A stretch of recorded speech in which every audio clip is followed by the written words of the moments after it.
Welcome sa aking channel mga ka-exotic. So una-unang video ko pa lang ito gagawin. So ngayon ang ibabahagi ko sa pagiging content creator mga ka-exotic. So ito base lang ito sa aking mga nakikita o napapanood. Ano ba talaga ang magiging bunga sa pagtatambay mo sa mga comment section ng iba mga ka-exotic? So dito ko ipapaliwanag sa inyo sa aking YouTube channel mga ka-exotic. Ano ba talaga ang magiging epekto nito sa ating mga maliliit na mga content creator sa pagtambay mo dyan sa mga comment section ng iba na mga malalaki at milyon na ang kanilang mga followers? So ngayon ipapaliwanag ko sa inyo mga ka-exotic. Hindi naman ako ganun kabihasa at magpaliwanag sa inyo kung ano ba dapat ang ating gagawin kapasok ka sa mundo ng pagiging isang content creator, no? Ang the best talaga dito mga ka-exotic, kapag pumasok ka na dito sa Makati, antay nga ko store ko, ano? Kapag pumasok ka na dito sa mundo ng pagko-content mga ka-exotic, ay kailangan mo talaga dito ng haba ng pasensya at determinado ka sa iyong gagawin, dedicated ka sa iyong lahat ng gagawin para makita mo ang magandang resulta sa iyong pagiging content creator. Hindi ka dapat maniniwala sa pagtambay-tambay dyan sa comment section kaya ng mga sinasabi ng mga malalaking content creator, no? Sus, maawa, kawawa tayo mga maliliit na content creator mga ka-exotic. Kasi sa totoo lang talaga, sila lang ang nagkaroon ng magandang pag-angat kapag tinambayan natin yung comment section nila. Sila tataas ang engagement.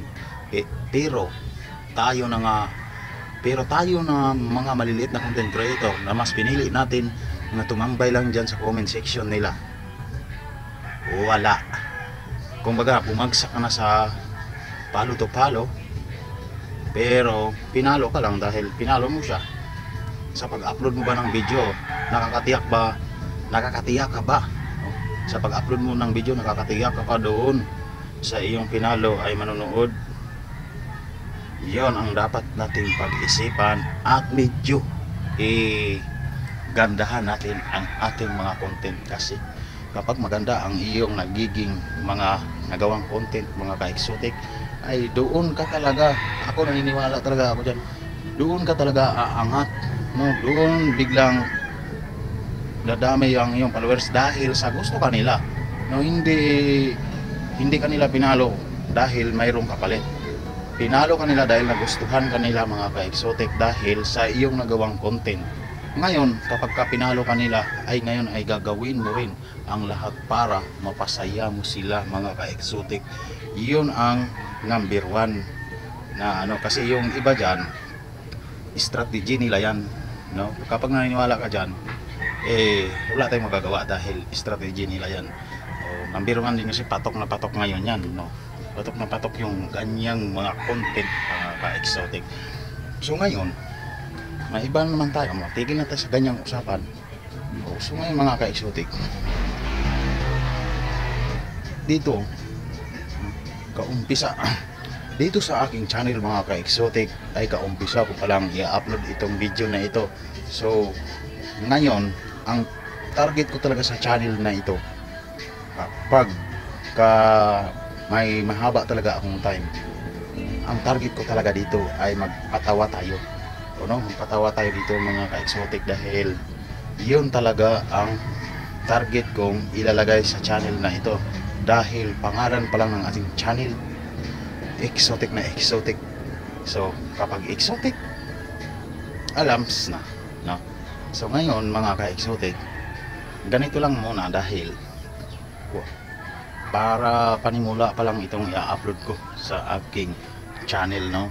So pwede nyo rin bisitahin ang aking Facebook page mga ka-exotic, Exotic Vlog 0.3.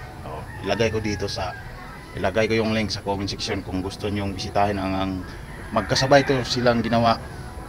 itong aking YouTube channel at saka yung Facebook page. Konti pa rin ang followers nun, wala pang 20. Kaumpisa nga lang. So ngayon mga ka-exotic, igala-gala ko muna kayo dito, no, kahit na itong video na ito sa tingin ko baduy talaga ito, dahil ito nga yung sinasabi ng iba, nakapagbaguhan ka pa lang dito sa pagkukontent, ay wag mo i-content ang pangyayari sa buhay mo. So ako mga ka-exotic, hindi ko mahiya, papakita ko sa inyo yung lugar dito sa lugar na to. Karamihan ng ginagawa kong content na pang-upload ko sa aking Facebook page, dito ko ginaganap. Yan, dito ko ginaganap siya dahil medyo maganda siya, o maganda yung kapaligiran. Kaya madalas babahagi ko lang din sa inyo kung saan ako gumagawa ng content. Dito sa puno ng langka na ito, dito rin ako madalas gumagawa ng content. Doon sa kabila na yun, yan, doon sa kabila na yun, sa puno ng baliti na yun, gumagawa rin ako dyan. Tapos dito naman sa kabila na to, doon sa may kubong yun, dyan sa may kubo na yan, may niyog dyan, putol mga ka-exotic, dyan madalas ako gumagawa. Tsaka ito, kung bisitahin nyo ang aking Facebook page, ay pakita ko sa inyo ibabaw na yan. Iyon, yan, ginawan ko rin ng content yan, wala pa siyang bunga noon, puso pa lang siya. So kaya ako, di ako nahiya na ibabahagi sa inyo na ganito. Pero sabi talaga ng iba, wag mong i-content ang iyong buhay dahil hindi ka pa naman sikat. So ako, bakit naman ako mahiya ikukwento ko sa inyo? At least dito ko naman sinabi to.